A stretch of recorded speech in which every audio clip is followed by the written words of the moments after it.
Meeting in Akasambo decided on a production target of 1 million metric tons of cocoa for the year. They also set a minimum target of 900,000 hectares for productive cocoa area pruning. Regional managers and district cocoa officers are tasked with identifying the necessary labor, including black pod and capsid teams, field-based officers, and technical assistants, in each operational area to meet these targets and mitigate labor shortages. Morning viewers, this is Cocoa FM 100. Today we have the Executive Director and his able directors. I am Surveyor Edwin Nii Arma Dalwana Okai from the Kobo Unit. What is pruning and how important is this activity in cocoa production? Thanks for your question. I am Edwin Afari. Pruning is the removal of unwanted growth or parts of the cocoa plant.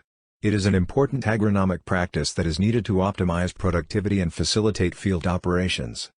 In John 15:2, God, having instituted the very occupation, that is farming, showed us one major reason why as a farmer you must prune your farm. Dr. Owusu answer, please. What are the types of pruning? It is carried out in young cocoa to adjust the height of the first jorquette, branching, and create the desirable shape during establishment. It is done within the third and fourth year of establishment. Point 2 structural. It is carried out in matured cocoa to shape the canopy to the right size, which will enhance light infiltration and aeration. Point 3 sanitary. It is carried out throughout the year in matured cocoa to remove diseased, parasitic plants and excess branches. Viewers, let's relax and have a slight commercial break. REO Western North Region. Frank, over to you, Senior. Good afternoon. I'd like to take this opportunity to remind all staff to inform farmers about the dangers of bushfires during the Harmattan season.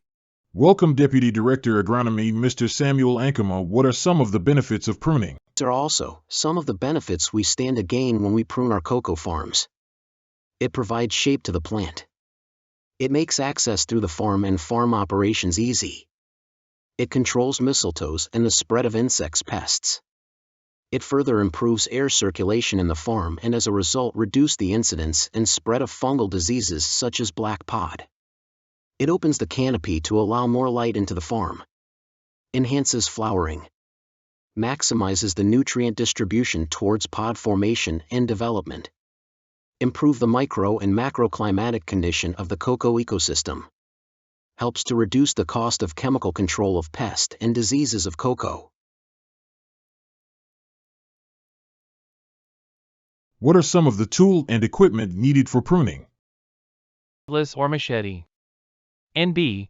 Pruners are encouraged to put on prescribed PPEs, goggle, overall, Wellington boot, construction helmet, before embarking on the pruning exercise.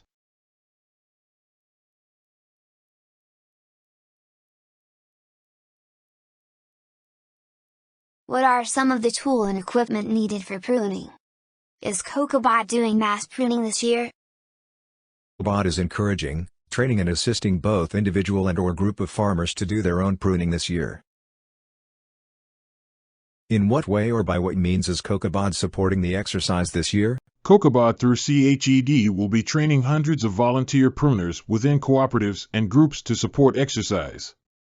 Again, CocoBot had already distributed motorized pruners/slashers to recognized groups and cooperatives a couple of years ago, and we believe these motorized pruners will contribute massively towards this year's 100% pruning target.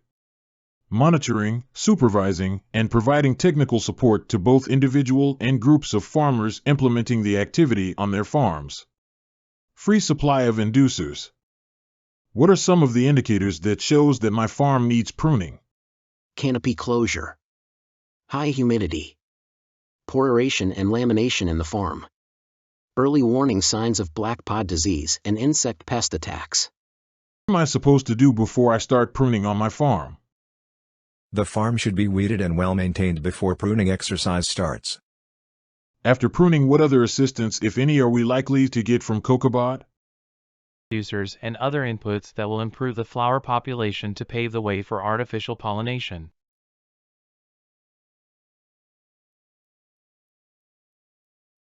If I need any further clarifications, explanations, or assistance, where do I go or who should I contact? Contact the nearest CHED office or community extension agent in charge of cocoa within your community. Kobo application will be used for capturing data, and it is developed and deployed at this juncture. Meeting has come to an end. We thank Kadosh and all the directors and staff for their time. Let's strive for excellence together. Achieving 100% pruning is not just a goal, it's a commitment to our success and the prosperity of our cocoa farms. With dedication and teamwork, we can surpass expectations and create a thriving environment for our farmers. Let's embrace this challenge with enthusiasm and determination, knowing that our efforts will yield abundant reward.